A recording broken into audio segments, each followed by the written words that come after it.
Welcome to the very first episode of Super Pollutant Gossips. This is our light chats about the invisible troublemakers in our air, the air that we breathe, and why it matters and how can we fix it. This is Ava, and I'm here to make it simple. And I'm Sandra, super excited to gossip about the super pollutants and really looking forward to helping break down with our experts to understand the solutions and how we're going to get there together. Today is extra special because it's Clean Air Day, and the theme for this year's Clean Air Day is Racing for Air.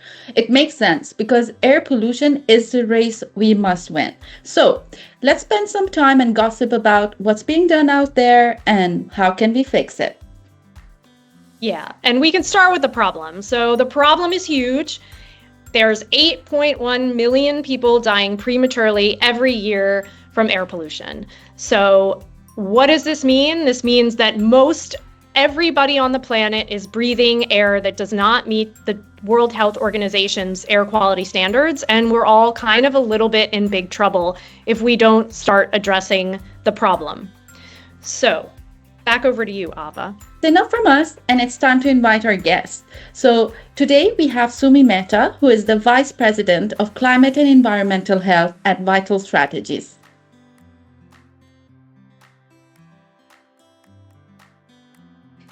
Welcome, Sumi. We're so happy to have you. You are always just such a kind and cheerful person to have involved in every conversation on air pollution, and also just make me personally feel motivated and like there are awesome possibilities. So I'm really excited to hear what you have to say today about your current work and where you see us headed. Great. Thanks for having me. Okay, so let's dive in. The first gossip question is, we know that the air we breathe is polluted. It's a fact. And what do you think we need to fix it? This is kind of a tricky issue, I think, to get into.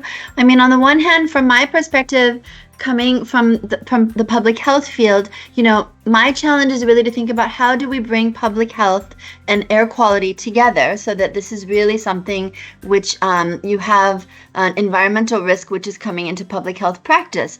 But more broadly, we know that this is a very intersectoral issue. It's one which requires a lot of leadership and political will to make sure that we can really have the coordination and the commitment to work on this issue. So what does that mean for all of you who are listening here today? That means that we need to think about what individuals can do, what communities can do, if they're equipped with the best data possible, to be able to continue to keep the pressure on their leadership to really commit to improving air quality for public health. Sumi, I really hear you. And I think, to me, it seems like sometimes people might struggle with understanding how to get started. So there could be public health officials, there could also be air quality managers out there in the world who are saying, yes, I know, but what do I do next? And who can help me?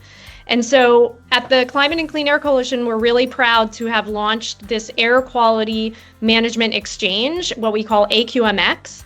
And AQMX is really great because what it does is it tries to break down into very simple and step-by-step approach to improving air quality to meet the next, so that cities can work to meet the next interim target in the WHO air quality guidelines.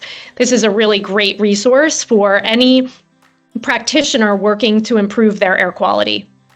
So today, as we are marking Clean Air Day and the theme is Racing for Air, and there is a marathon happening in Medellin, which is a city that has reduced air pollution drastically, and they have beautiful skies now, and people are exercising out there.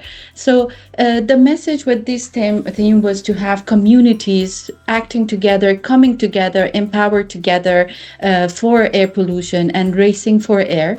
Do you know of any other inspiration in the world out there that can inspire people and people can learn from to act on clean air? Inspiring examples of individuals, of different community organizations and different cities who are really working on on similar issues, and just to say, like, it's really important to think about how the individuals and community roles are different in terms of having them help to keep pressure on the government so that the government continues to prioritize clean air for health. But we have to make sure, on the one hand, that we have enough data to do this, but on the other hand, that the government is really moving forward with policies that will enable us to have solutions happening at scale.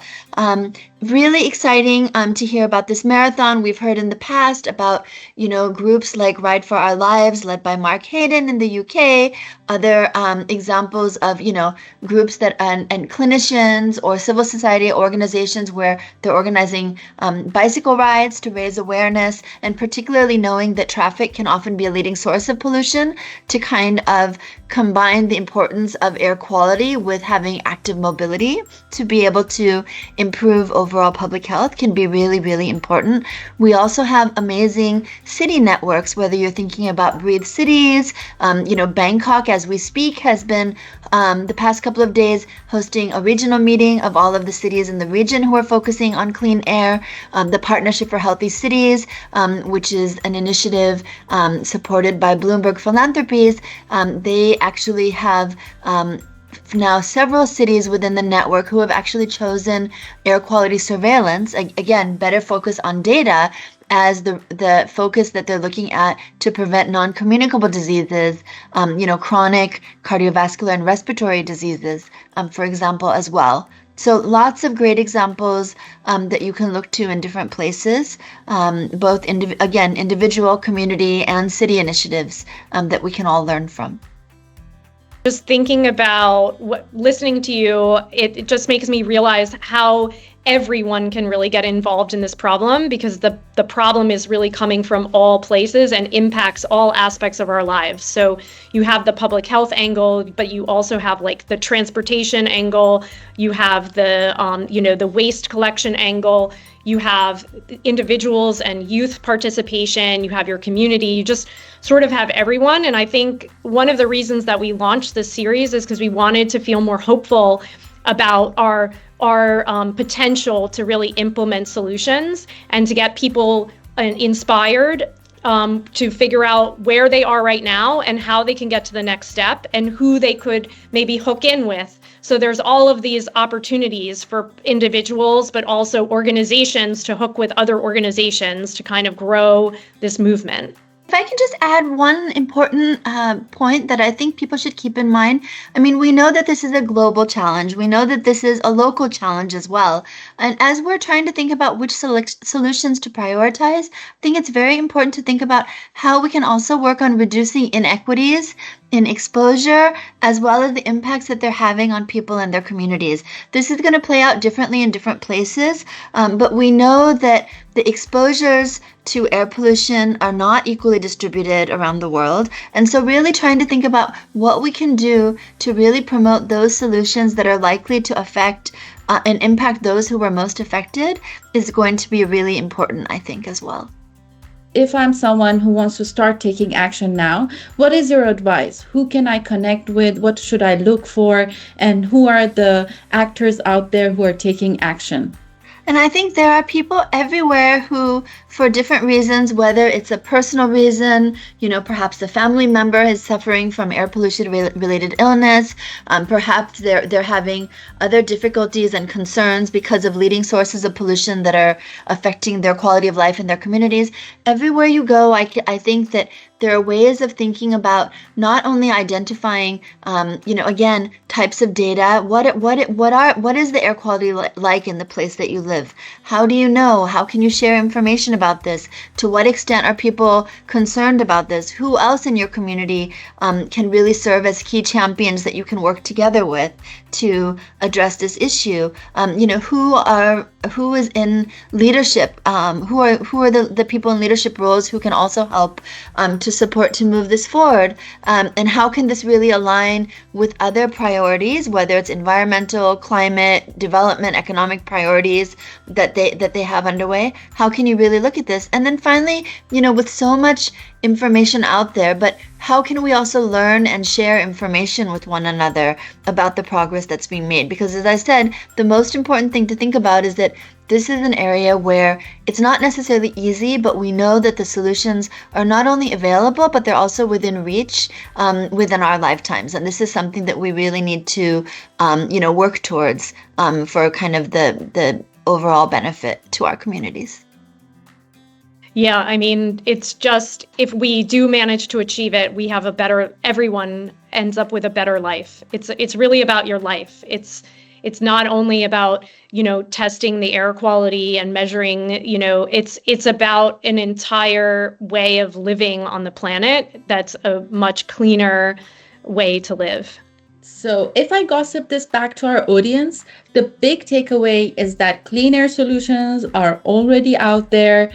Many people are already taking action, things are happening, and we can make our lives better right now. Exactly, Ava. And since today's theme is racing for air, the race is on. But the good news is we can all be part of the winning team. That's it for today. Until next time, keep your air clean and stay tuned for the gossip that really matters.